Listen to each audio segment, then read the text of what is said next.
Welcome to Healers Talk Healing, the podcast where we gather to explore the art and science of holistic healing, uncovering the secrets to a happier, healthier you. I'm your host, Nina Ganguli, and together we will delve into the intriguing world of holistic healing, delving into the mind-body connection, ancient wisdom, and natural remedies. Get ready for enlightening stories, thought-provoking expert interviews, and practical tips that will empower you to unlock your true potential and embrace a vibrant, balanced life. Whether you're an experienced wellness enthusiast or simply curious about the power of healing, join us on this exhilarating journey as we share the wisdom and insights that can truly transform your life. It's time to embark on a voyage towards a happier, healthier you. So, without further ado, let's dive into the captivating world of Healers Talk Healing. Welcome back to Healers Talk Healing. We're joined once again by Dr. Emmett Miller, often called the father of mind-body medicine, whose work has been decades ahead of its time.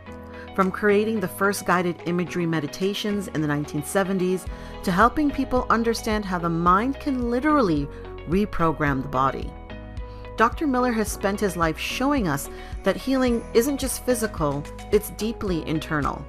In this episode, we explore what it really means to heal through wisdom and love, not as concepts, but as lived experiences, because what you'll hear is this.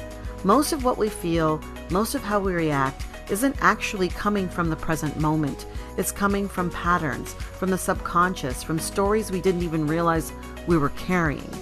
And the beautiful part, those patterns can be changed. Through a powerful guided experience, Dr. Miller takes us on what he calls a kind of inner journey, helping us connect with something that was never missing in the first place, love. Not something you have to earn, but something that already exists within you. So as you listen, don't just stay in your head. Let yourself feel this one.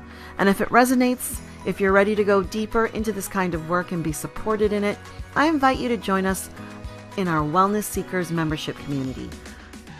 In a space where growth, healing, and real connection happens consistently, not just in moments like this. So let's get into it. All right. So once again, we are back with Dr. Miller. We're so excited to have you back to get into this next session of our conversation about self-healing. And today we'll be talking about self-healing with wisdom and love. And, you know, I love having conversations with you. So to hear your take on self-healing through wisdom and love, just tell us what does that mean? Explain. Explain, sir. What I've discovered, I started out, as you know, working as a general medical practitioner back in 1970. And within a very short period of time, I realized that most of people's illnesses and dissatisfaction and their sickness and their anxiety and their emotions and their failure and their lack of love come from um, basically that they're not handling stress very well, and that their feelings, their emotional reactions to things, conscious and unconscious, are behind so many illnesses. So I became interested in focusing on what was causing that. And so it turns out that it is possible to deal with kind of like our feelings about the world. I mean, if you ever notice that there are some people that you could just drop them into any situation, a missed airplane flight, a long line, or bad financial news, or COVID, and somehow they're still okay. They find something to enjoy about the situation. They'll connect with someone who otherwise seems distant, and they'll even make you feel better. And you look at them and you think, are they just lucky? Or do they know something that I don't know? Well, here's what's interesting. That difference may not have as much to do with the world around as it has to do with what's happening inside. Because what we feel as human beings is not always the truth of what is, Mm. and go astray. Because our feelings are often the result of automatic reactions of the unconscious part of our mind that causes us to have difficulty with people, with situations. But I've discovered that in many cases, perhaps in most cases, the gut feelings that we have that determine our reactions and relationships are not actually our truest feelings. Yeah? So for most of us, we meet someone and sometimes you're immediately turned off. Or we meet someone else and we feel an instant sense of warmth, even attraction, and we're not sure why. And we assume this is about them. Well, she's kind of picky, or, he's kind of bossy, or can never know what she's feeling. But very often it isn't. And very often we end up failing to recognize that a person that we feel repelled us or is bored is actually someone we find out we can be really good friends with because our deeper values are so aligned once we get to know what those deeper values are. Well, we used to see that kind of situation very clearly back in the early days of integration, in which Black children were bused to white majority schools, but the kids had a great deal of trouble getting along with each other because of their expectations and the various societal myths that they had been exposed to at home very often. They had no idea these prior exposures were what was creating their animosity. Mm. But some of them somehow managed to get over this and develop lifelong friendships. But I've also met many others, black and white, who suffered enormous pains when subjected to that situation. Well, what transformed me and my thinking very on, and what led me into this new way of dealing with things, was that in a deep state of relaxation, it is possible to literally reprogram the subconscious mind, even though it's picked up bad reactions and beliefs along the way. I learned that more than 95% of all the decisions that we make every day of our lives are being made by the subconscious levels of the mind. We don't make most of our decisions consciously, they're made unconsciously. And that's the part of us that I call the monkey mind. It's the Mm. automatic part of us that is, first of all, responsible for our emotional reactions. First impressions, attitudes, emotional reactions are frequently based on associations formed a long time ago, even outside of our awareness. A look, a gesture can trigger something from the past. And in an instant, we're not responding to what's here now. We're responding to something that we learned somewhere back then that wasn't true. You Mhm. meet someone, you feel uneasy, and later they remind you of someone who embarrassed you. You remember that, or someone who hurt you. But you didn't realize that when you were busy getting turned off to this person. And a lot of times we never realize what it goes back to. And therefore we're stuck having the same reaction over and over again. And so, in a sense, this kind of reaction be considered as a kind of a personal prejudice, whether it is prejudice against this kind of car, prejudice against this kind of music, or these clothes, or this hairstyle, or whatever it is. And people can feel fear and distrust and even dislike toward entire groups of people that they've never really met.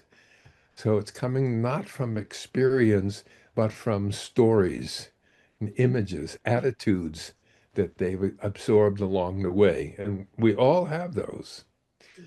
So I want to give you an example. I once worked with a fellow who was successful, intelligent, and articulate. But whenever he spoke in meetings in front of a group of people, he would feel these waves of anxiety, and he just couldn't do it. His throat would tighten, his voice would falter, and afterward he would criticize himself. Now, on the surface, there's no reason why this guy should feel that way. He's a great speaker. Hmm. So, in a deeply relaxed state, we allowed his mind to go back. And what emerged was a memory when he was about 7 years old, standing in the classroom trying to answer a question. A few children begin to laugh at him, and then a few more join in. And they're laughing at it, and he doesn't realize that someone's pasted a little sign on his back that says, "Kick me." Uh, And so all the kids are laughing. And when one starts to laugh, the others start to laugh. mhm. He doesn't know why it is, but he feels terrible. And in that moment, his unconscious mind said, "This is not a safe place to be," standing in front of a group of people trying to speak. And so simply standing in front of a group of people and says, "Could you please tell us what your name is?" Duh, duh, duh. Yeah, he couldn't do it. And so that continued with him, and that followed right into his adulthood. But he never realized it had to do with that situation. So Mhm. in that case, what we're able to do is go back and relive that early situation with a new understanding about it and really rewrite the person's script. And that's a lot of what I do in my private practice. Mhm. And so when we can become aware of those changes within us that we don't want to be there, we can do something about them. We can have more openness and more freedom and more clarity. And that's what I'd like to begin begin to open up today. I don't know if have you ever been to Disneyland? Of Yeah, I've been course. to, yeah, a Lynn long loves time ago. Disneyland. I love Disneyland. Are you Yeah. She kidding? loves Disneyland. Yeah.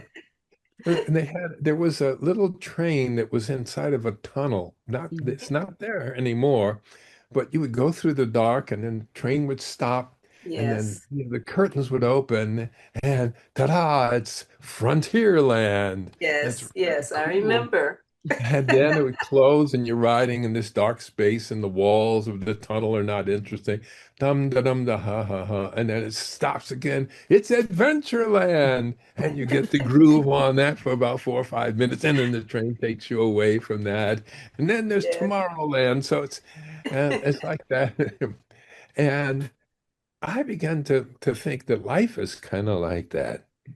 Mm. That we go through life, most of us every day, and every once in a while, everything is beautiful because we Mhm. meet a beautiful person or hear a beautiful music or we find a beautiful landscape or whatever it might be. That moment just comes and we just feel wonderful. And it lasts for hours after whatever it was. And then we go back to humdrum again. What is that all about? Because okay, suppose, oh, maybe I see a beautiful painting. All I'm seeing is colors and shapes, really, Mm-hmm. Mm-hmm. arranged in a certain manner. But this feeling that I get inside, that something was evoked from within me by what's happening on the outside. It's not outside, it's in me. But for some reason, this is so beautiful a picture of the world that I love it. Well, Mm-hmm. I said, there are some people who go through life, and even when they're watching the walls of that tunnel that they're going through, they're enjoying the shapes of the rocks that are going through, or they're Mm-hmm. enjoying the quiet, or they're hearing a rhythm in the wheels of the train, the bus that's going along. And whatever it is, they're able to see something beautiful in it and enjoy those moments. And I said, well, maybe life is like that. Every once in a while, it opens up and we have a beautiful scene and we go, ooh, ooh, ooh, that sure is beautiful. Instead of saying, wow, and enjoying the experience, but also being in touch with a part of you that's capable of enjoying, Mm-hmm. so there can be a person, a person who's lived a miserable lifestyle, of an ancient someplace in poverty, and we pluck them up and pop them into the lives that we have, and they're in heaven constantly. How could you not enjoy this and this and this is wonderful? Oh, that's great. What's that beautiful thing over there? It's a garbage truck. Ah, it's funny how Yeah, why not? it's a Right? relative So, experience. It is, yeah. definitely. So I want to let's take a little. I want to take you on a little bit of a Disneyland trip through the mind Oh, before we go good. further. Okay. Disneyland trip to the So mind? Okay. yeah. So be in a relaxed position and kind of let your eyelids soften or gently close if you wish. Slow, easy breathing in and then letting it go. And again, breathing in and letting it go and enjoying that experience. If you have hard time enjoying the experience of breathing, then just take a breath in and hold it. And don't let yourself breathe until you have to. And then at that moment that you finally let yourself breathe, feel how wonderful that breath is. It's always that wonderful, even if you don't note it. So allow your mind to be quiet. It's nothing to solve, nothing to figure out. And notice that beneath all the activity of the mind, there's already a kind of stillness. And from that stillness, there's possible a little more openness, a little more ease.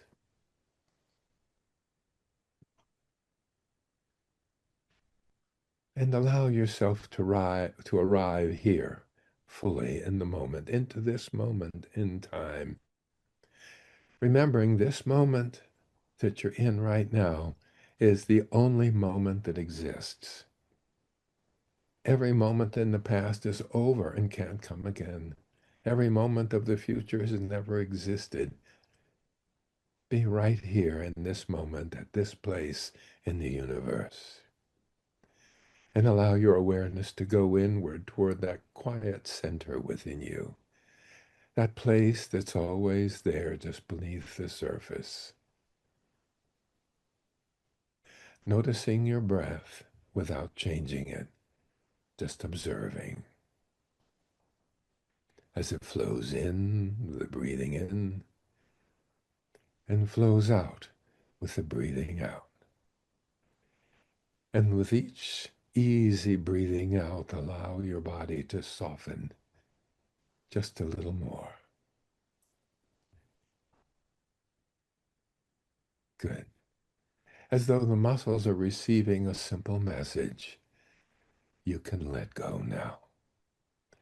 You can rest, allowing your forehead to smooth, allow your jaw to unclench. Just let your shoulders droop because you don't have to carry anything. And you may notice that from time to time, thoughts may still come along like little wisps, like smoke rising, offering themselves, follow me, think me. And you simply notice and let them drift by and don't engage. Let unnecessary thoughts float by like leaves on a quiet stream, disappearing into the distance. And allow yourself to settle even more deeply into relaxation. Good. And now allow yourself to imagine or remember a place that for you represents peace, that represents wholeness and tranquility, a sense of spirit. It might be a quiet grove of trees or sunlight filtering through the leaves, gently undulating in a soft, refreshing, cool breeze. A chapel, a mountain, a place by the ocean, waves flowing in like blessings, or some place that's entirely your own, a place you've been, would love to go to, or that you just make up in your mind. And as you arrive there, you begin to notice the quality of the light, the colors and the sounds, the texture of anything that you may touch, the feeling in the air, and most of all, the feeling inside you, a quiet, steady peace. And while you rest there, just gently absorbing that sense of support, of calm, of being held in something larger than yourself. You might imagine a small train, a simple train moving along its track, and you're sitting comfortably inside like a Disneyland train, watching out through its large window as it moves. And now, for a while, you're traveling through a tunnel. Just walls, plain, unremarkable, boring, nothing much to see. And then the train slows and comes to a stop, and the curtains open, and suddenly you find yourself in a vivid world. Color, movement, life, and something delightful, something surprising. And you feel it inside you, a lightness, a curiosity, a quiet joy. Feel it. Let it flow through your body.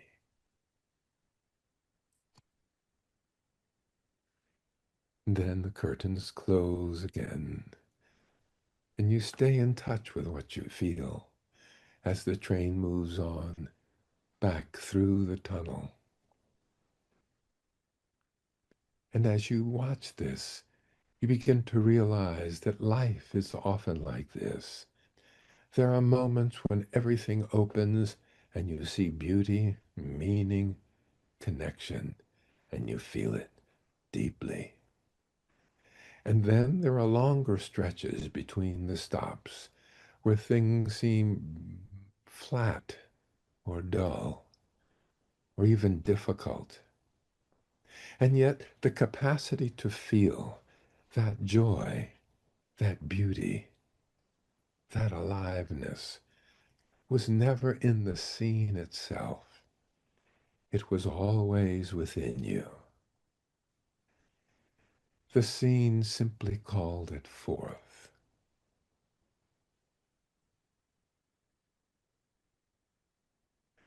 And now, for a few moments, allow yourself to begin to remember one of those moments back along the train ride of your life. Back along that train ride of your life. A moment of happiness or love or inspiration. You probably have many. Just choose one. One of those times when the universe created a scene that evoked joy, love, or reverence, something open, and you felt connected to something extraordinary, and you felt fully alive and fully connected with everything around you, a sense of being at one with all that is. And as you remember, bring that scene in clearly and let yourself really be there. Relive it as if you were excitedly telling me all about it. And especially allow yourself to feel those positive feelings. Not as a memory, but as a present experience. You allowed to fill your chest, your face, your whole being. You allowed it to come into the present because it can live here. Now let's just travel to one more beautiful moment, maybe a different one, but equally meaningful. One of those holy moments, one of those times when you felt alive or loving or deeply loved, wherever it may be, with a loved one, alone with a child, with an animal, with a higher being, in nature, wherever it may be. Bring it to mind until you can picture the image around you.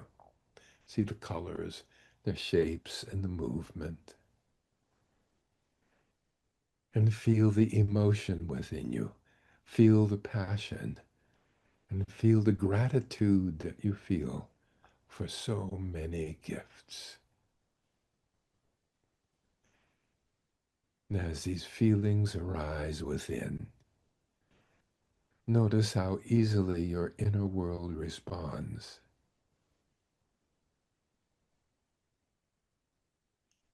And now gently let those specific moments fade, letting the feelings stay with you. And let yourself enter a quieter, even deeper place. And imagine the train is stopped, and instead of a scene outside, a doorway opens within you, and you step through into a vast, peaceful space, deep within, a place of profound stillness, where everything is quiet, but not empty, alive, but completely at rest. Perhaps it feels like a warm, luminous field, or a soft, glowing light, or like being held in a sacred presence that knows you completely and accepts you entirely, exactly as you are at this moment in time. Utter peace. And in the essence of this place, there's a gentle warmth, a subtle, radiant feeling, and you begin to recognize it as love. Not something you have to create, not something you have to earn, but something that's already here. A quiet, steady, unconditional presence flowing through you.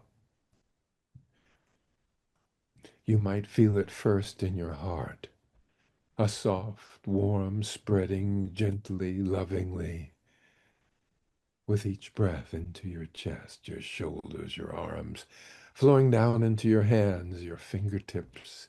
And as it spreads, you begin to notice that this love has no edges, no boundaries.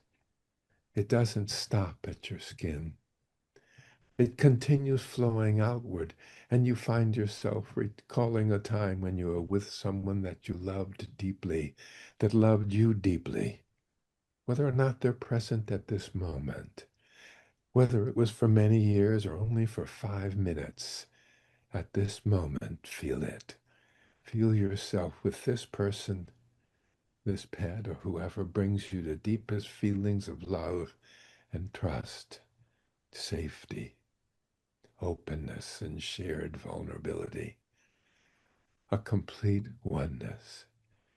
And you're surrounded by a kind of spiritual glow, a spiritual glow of golden light, filling the space around you and within. And you rest in that, breathing it in and allowing it to flow out. And allow yourself to realize that perhaps this is your true nature. Good. And imagine you can feel that love moving beyond the boundaries of your body. Think of someone that you care about and feel your love flowing towards them. And think of someone neutral, someone who doesn't awaken any particular kind of feeling, or at least very little. And give yourself permission to let that wonderful feeling of love extend towards them. Feel that glow surrounding both of you. Perhaps not as intense as with someone that you already love, but allow yourself to feel that quality of the connection. You might imagine that person as a young child and see that child part of them and feel your love flow and envelop that child part, not forcing anything, just allowing a little space and knowing that this love is not dependent on them and it's not dependent on anyone else. It arises from within you, and feel it flow forth in little rivulets of golden light, flowing from your higher mind and your heart, streaming forth from your eyes like a gentle, invisible mist of peace, of openness, of confidence, of the love that's deep within you, flowing gently forth from your fingers and every other part of you that may come into contact, and resting peacefully in this love. How blessedly effortless, just a gentle sharing. Good. And you may realize that it's not dependent upon who's there, that whoever you may come into contact with, you can allow yourself to feel that connection because the truth is that we're all one. We're all one, all part of a whole. And to the degree that we can realize that and feel it and see that it is love, the more we can come together and form that whole that we're here to form.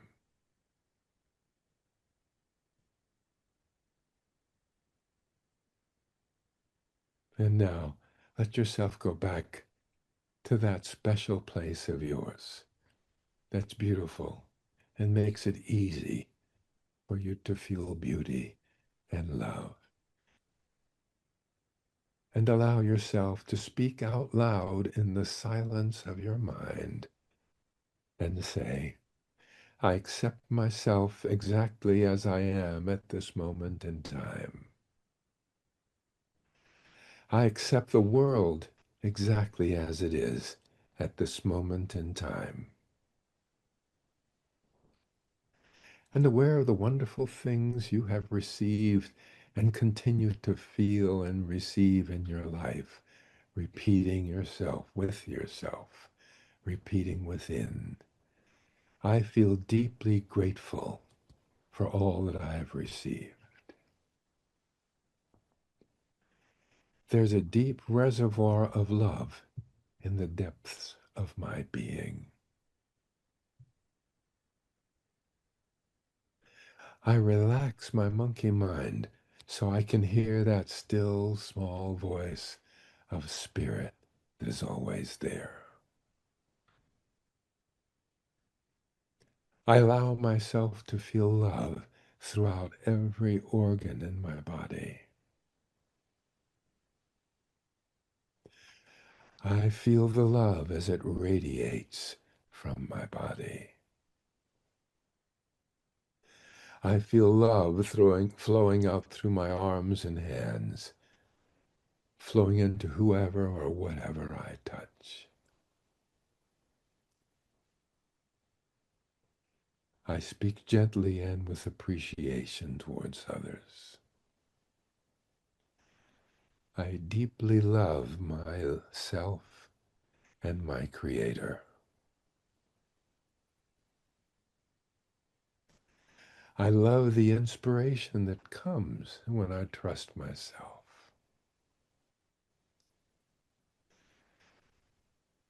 I choose to walk the path of love, beauty, and wisdom.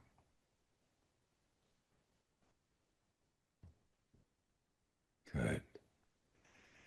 And allow all these thoughts and images to find their special place within you.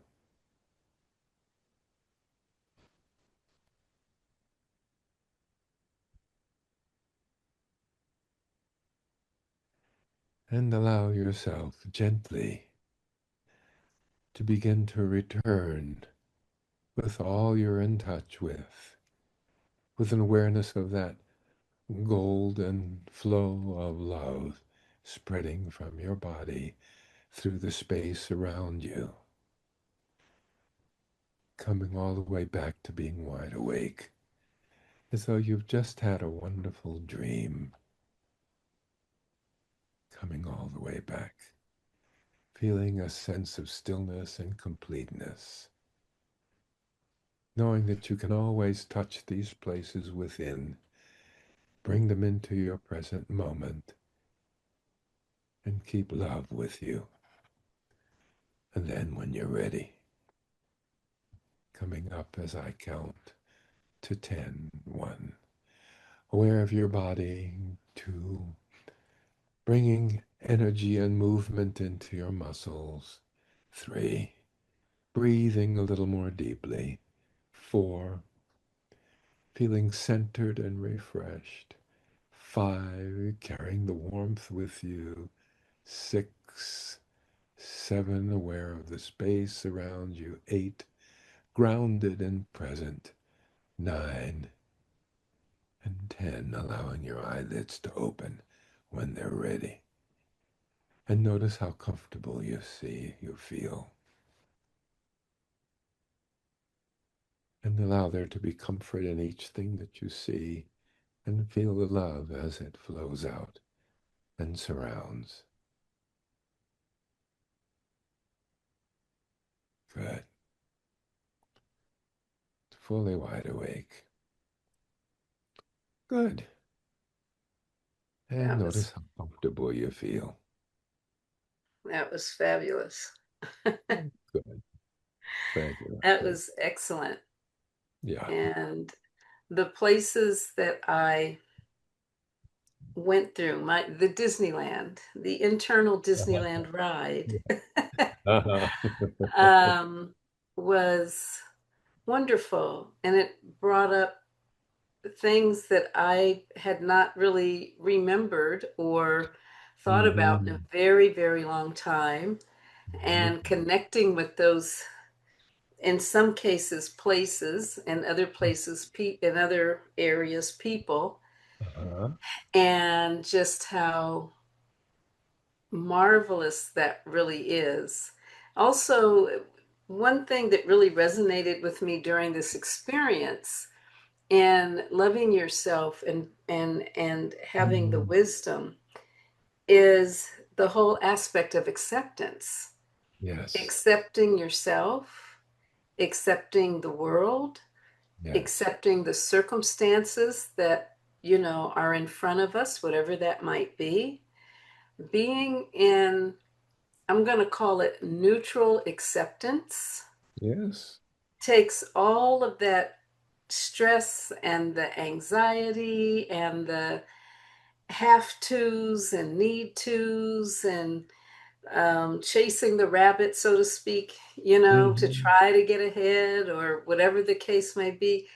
It's acceptance just allows you really to be. That's my greatest Uh-huh.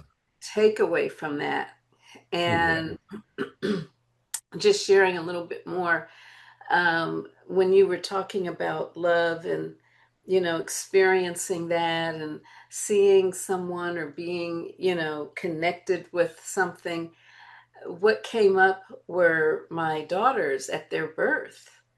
I had Mhm. never experienced love in the Mhm.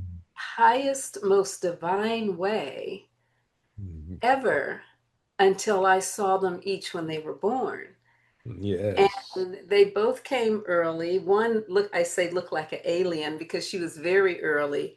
And yet the love that was there, the Mhm. Mhm. it was incredible. And so going back to that space and then filling every cell of my body to the DNA, oh my gosh, I think I'm going to be sailing for a long time. Yes. And every Yes. time I think of Disneyland, Mhm. that will be like my trigger point. I All love it. right. Thank you. Right. You're welcome. And Yes. and Hmm. Nina, Oh my. what do you? To be honest, I don't know where I went. I don't know what happened.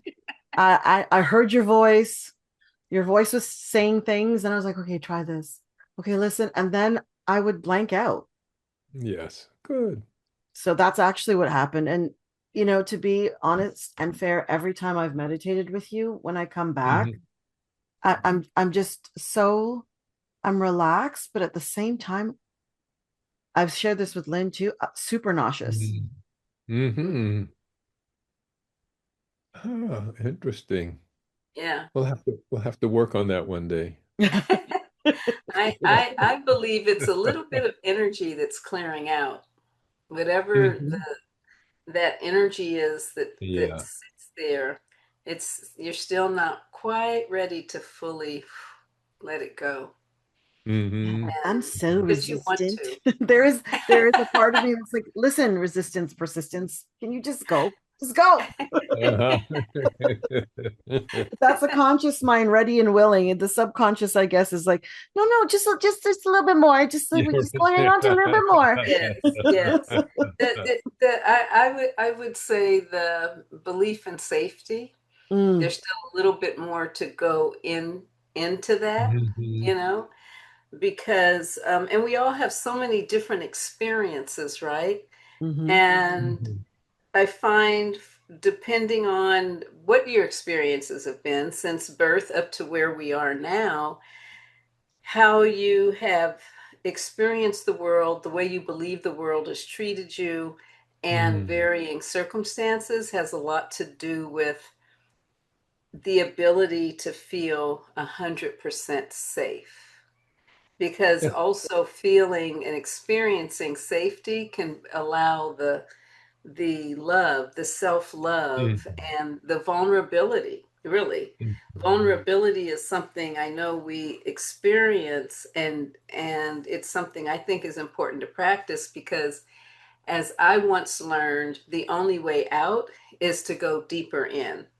And the deeper you go into it, like vulnerability and whatever else you are fearful or anxious about, you will break through that and then you find your freedom, or in this case your love. That's mm, how I interpret it. Yeah, because it's whatever happens, our minds always say, well, I wish this had happened instead, or how come this didn't happen, or I got cheated, this didn't happen, or maybe it'll happen in the future, or blah, blah, blah, blah. Well, the point is, this moment is exactly what it is, and it can't be any different. Because if it Yes. was different, it wouldn't be this moment. Mm-hmm. And so to think it should be different is to think nonsense. It Mm. can't be. I mean, you can think that, but that simply takes you off the course that you want to be on. mm, So whatever is happening, to be able to embrace it and not be not ju no, don't judge it. Be a little nauseous. I mean, if you're up chucking over all the people sitting in the rows in front of you, I mean, then you might No, want we to don't want change. that. no, thank you. But, as long as you're not interfering, just accept it because it has something to say to you, and that's why it's here, because there's no such thing as an accident. And Mm, when we do the workshop that we're going to do. And I think you're going to really love it because I'm really getting into talking about. I mean, I used to walk through the gardens and I would see the flowers and I would look at a daisy and I say, well, that daisy is always happy. It's mm. not thinking, oh my, I don't have so many really beautiful petals as that rose over there. Or, oh no, several of my no, I can't let anybody see that. Let me, you know, there's this kind of acceptance, or a dog or a cat. Cats, Mm. can't say, but a dog anyway, because they're more available. Cats have another whole story to tell, Yeah, but they do. They They do. do. But they're right. So, but there is that, and if a cat is a cat is a cat, and a dog it's is being. happy. A cat is Mhm. just being at all And times. And we Yeah. talked about love. And that experience that you had at birth, what happens at the moment of birth, that the uh, pituitary gland puts a big jolt of oxytocin into your bloodstream. Oxytocin is the love chemical. If Mm. you give people oxytocin, they feel like they're in love with people around them. And that's what nature does. And it makes you be absolutely head over heels with that creature or those creatures. And it doesn't make any difference if you're a natural woman. Now, if you've had enough of abuse, you may not be able to be present at that, at that time, but we're talking about in a healthy way because how things are designed, we have the bodies and minds are exactly the same as we had 500,000 years ago. And Mhm. civilization's only a few thousand years old. But we were living in little families, little groups of families, fighting off the lions and the tigers and the headhunters and the floods and the snakes. It was a tough place that we lived in. And who should come into this but this totally helpless infant? Now, if Mhm. you're a wildebeest and you're born as a wildebeest, within 15 minutes, you're running 20 miles an hour along beside your mother. But Mhm. we can't do that. And all those years that we are so helpless, primarily because we're so smart, if we stayed intrauterine much longer, our head would grow bigger and we couldn't get out. So I guess No, there were that would be terrible. Yes, that would be people who terrible got for really both. right. And so nature set it up, and it's set up so that the mother and she's born, she gives birth, and then she puts the baby over her shoulder in a shawl or something and carries it around. The baby moves with the mother and hears the mother's voice, sees what the mother reacts to, sees how she picks berries, sees how she fixes dinner. And, for a lot of that first year or two and even more, and when the mother can set the child down, it's usually to put it in the arms of a little bit older child. But Mhm. there's still that love, and there's that love. The little child, the younger kid, oh, I'm so happy I get to carry the baby. And you know how it is with kids. Mhm. And and we're designed to live in a group of people who are tightly bound. And I mean, and like when that baby's crying in the middle of the night, it's got colic and it's screaming and yelling and pooping and everything. Now, the average caveman, I mean, we haven't changed much through the years. Can't you shut that kid up? The average caveman was really stupid. Let's just throw that one over the edge and then we'll We'll get make another another one. one. Mom would not allow it. And so the husband learned to love. And so we had these communities based on love. And what I've determined is that the process of loving is intrinsic to the life force itself. Mm. And it's like a blueprint that tells us how we live. And of course, as we went through time, there were groups of people in every culture who figured out that we should keep that love alive. And so they figured out these rules. And you go through 95 different religions because that's what we call them religions. They all Mhm. say, do unto others as you would have them do unto you.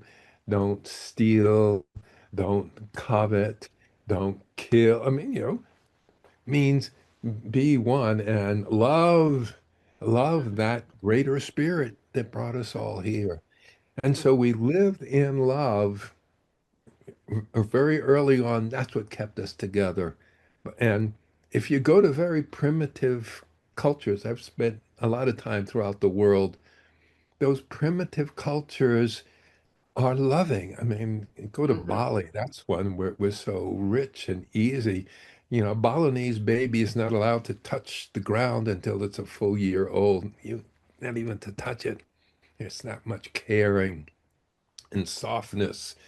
But then something happened when civilization came. And now we had people ruling other people, and we had laws, and we had punishment, and we had thieves, and we had greed, and all of a sudden, it's not the way it was in the beginning, and we lose that pure quality of loving that we were born with. And those people who want our money or want our vote or want us to do something for them rather than do the things that we want for ourselves, they have led us to doubt ourselves for that purpose. And the way they do it is they try to keep us on our toes. There's always something scary. Look at the news. Every day there's something else to be scared of. Mm. Because whenever a person is afraid, they will tend to reach for whatever relief is there. Because this is Yes. not happening at the conscious level, it's at the unconscious level. And so you're feeling nervous, and then you see this beautiful car. Oh, if I had that, I'd feel so much better. Oh, it's got a Mm. beautiful woman in it. Ooh, maybe they'll keep her in the back seat, or I don't know. The unconscious mind does not understand that this is all fake, Mm. and so you sell those. I mean, I looked at the Super Bowl this year, and who's there but Shaquille O'Neal with a bottle of perfume? His new Another mm, commercial. eau de toilette. Oh. Shaquille O'Neal eau de toilette. Give me a break. Okay, please, please. They paid $1 billion for that 30 seconds.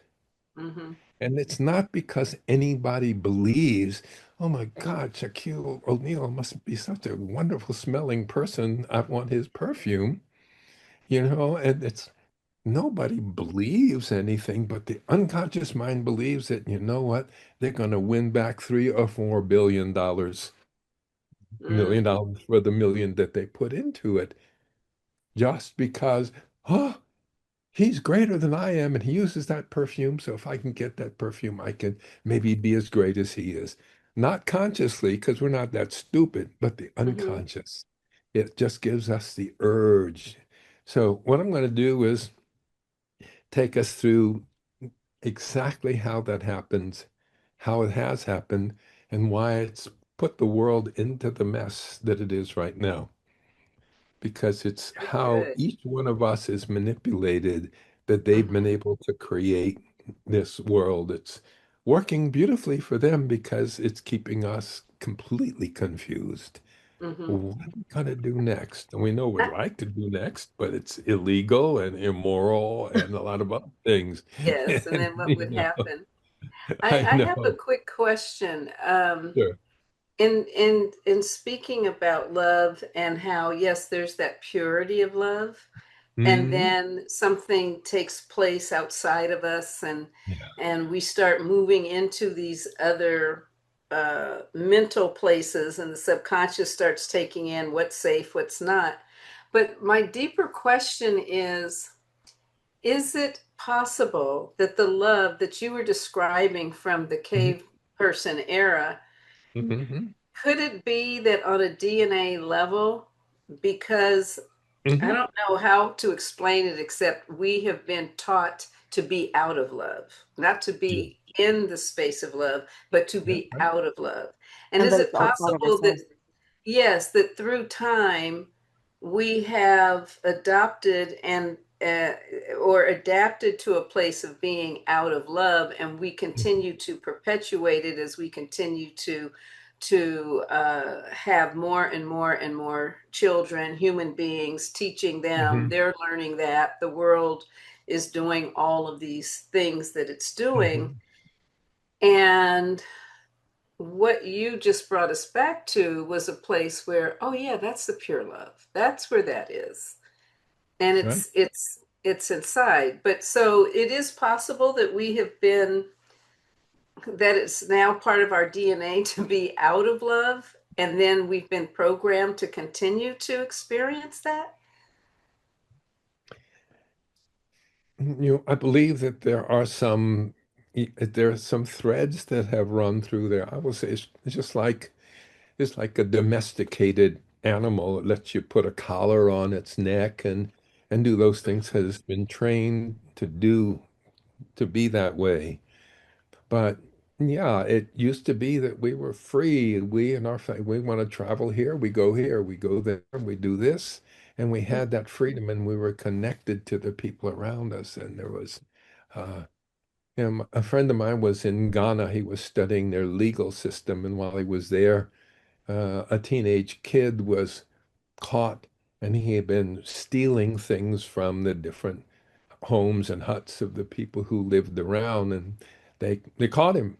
And so they were going to deal with it. And what they did was they got the whole group, the tribes, there must have been 30, 40 people in a big circle, and they put the kid right in the middle of the circle. And everybody sat down and they all had their attention on him. And somebody said, you know, what always made me so happy about you was when I was re-roofing my shed after that big storm, and you brought all of those branches to me one after another for 3 days. You worked and we got everything built before the rains came. And my family was so grateful for you for doing that. And then somebody else raises their hand. And that time when the baby was so sick and mom was too ill to take care of it, and you came over and you babysat for that whole week. You took care of that baby for us, and we were so thrilled by that. And another one raised their hand. One by one, each of the people said the things that he had done that showed his love and commitment. And he started crying. And he just choked up all of these tears and he was crying and he said, I don't know what got into me. I love you all so much. How could I have done that? I'll never do it again. Never. And everybody went back and took care of their business. That was it. They just connected That's him. beautiful. Mhm. Yeah, because it was close enough that they could do that. But then Hmm. as years go by, so now the culture that we live in, people are like uh, domesticated animals. They buy what you tell them to buy, and they speak the way you want them to speak, and they vote the way you want them to vote. And every once in a while, some people come forth with some originality, and as quickly as possible, the system tries to crush them. And if they don't, then you have something like, I don't know, Barack Obama. What? Barack Obama, president of the United States, but he managed to get through and to be able to bring out the things that he believed in and the work that he was doing. So, in that sense, we've been trained to be domesticated, but the Hmm. training to be domesticated was being deprived of a sense of the power and the importance of loving each other and Hmm. finding those people to be close to and love to. Hmm. And one of the things that I do is work with groups of people, 20, 40, 60, 80, 100, whatever, and we have those people who may live in the same neighborhood, but they don't know each other. And we set them down at Yes. little tables, three or four people, five, six people Mm. each, and we have them talk to each other, not fight about left wing or right wing or Catholic or Jewish, not to talk about the war, not to talk about all that BS that they want us to talk about. Instead, what is it that excites you? What's been the most beautiful things in your life? If you could do something to improve our community, what would it be? And so Mhm. forth, to where people are talking about what they feel and what they care about. And that's all you're allowed to talk about. And pretty soon people begin to recognize each other's spirit. I mean, even within the first hour of doing something like that, there's that connection. And is this feeling that comes over this whole room of people, every different color, religion, size, and it's everyone feels it. You can just feel it, and it's love. That's what it is. And so we So can re-evoke it. because yes, it's been trained out of us, Hmm. but Yes. our DNA is stronger than that, and we can Oh, it change still our has the love. DNA. Yeah. Okay. Yes. Yes. Yeah. That's And wonderful. And that's a great exercise, actually. yeah, yeah, That's beautiful. And I It think it just, sounds like a project it seems, yeah, that I've heard maybe, of that, what you explained about the story in Ghana. I've heard of that, or I read it about it somewhere. So thank you yeah, for reminding me yeah, that of, yeah. there's, Richard Fryer, Flyer, oh, Flyer, yes, yes, yes. right? Okay. Yes. He calls it symbiosis because we're mm, dependent on each other. Hmm. And he did it up here in Reno, Nevada. He got people together, and it grew and grew, and then people started when they're feeling all of this. Oh, we love our place and we love each other. What can we do? Somebody said, "Well, there's all these hungry children. What if we could feed them?" Yes, let's figure out how to do it. And they figure it out, and somebody knew some farmers, and someone knew a business guy, and another guy knew someone with a truck, and they talked, and people said, "Yeah, we'll help," and the children got fed. What do we do now? Oh, there's all these homeless people. And they went on and on. Eventually, the group his grew to a total of about 50,000 people, I think, that he Oh, had wow. Yeah, I know it's been, yeah. experiencing that. Hmm. So it's called, is it Birthing the Symbiotic Society or something like that? But it is Richard Fryer, and you can even listen to him on Audible. But it's you listen to him, he's quite a wonderful guy. So now I'm working with some people up here in the Nevada City area, and we're beginning to bring people together like that. So That's beautiful. I think we may have to consider doing that, as in Miracles Ultimate Wellness Resources, and just keep that going, because really it is about community, and community is love. that's And right. as you say, recognizing we're all connected, and then coming together as individuals to become a whole that then Hmm. moves things forward, life and living forward, that supports and allows all of us to really be at our best and to receive the best. So I like that. Hmm. well, the Beatles Yeah. got it right, right? All you need is love. All you need is Yes, all you need is love. And Hmm. I believe that with the core of who I am. I've figured out some moons ago that the answer to it all is love. The Mhm. challenge is the same thing. Same, it's the answer and the challenge. Hmm. Hmm. Mhm. And And I'm Yeah. so glad that, we were able to have this conversation and that we're going to go deeper and deeper. And next time we come yes. together for our recorded podcast, and then you're live with us in June, that's going to be so exciting. And all the information will be put down in the show notes here, how to register, what to expect, all of the things. So we're very excited. Thank you, Dr. Miller, for taking your time. I know you're so Yes, busy, busy. you know, helping and changing the world, and we love you for it. And we thank you for Thank all the work you. that you do for us. And Absolutely. listen, for those of you who love what you're hearing, please like, comment, share. And if you want more of Dr. Miller and to have him live and to be able to chat with him live, make sure you register. We have limited spaces and limited time. So I'm sure he'd like to help and support each and every one of you. And until then, is Absolutely. there anything else you'd like to say, Lynne? No, you pretty much said it all, except, also, if you would like to connect with Dr. Miller, you can do that on the Miracles Ultimate Wellness Resources. When you go there and go to the services directory, his face will be front and center in June, and you'll be able to click on it, open it up, and see how you can also be able to reach out to them. So we want to thank you so much again. This has been absolutely wonderful, and I know you've uplifted me, and I believe Nina and everyone listening, to a place of real inner love, self-love that expands beyond us into the world. So thank you so much for your contribution and everything you do. Oh, you're very welcome. Thank you. Thank you for joining us today on Healers Talk Healing.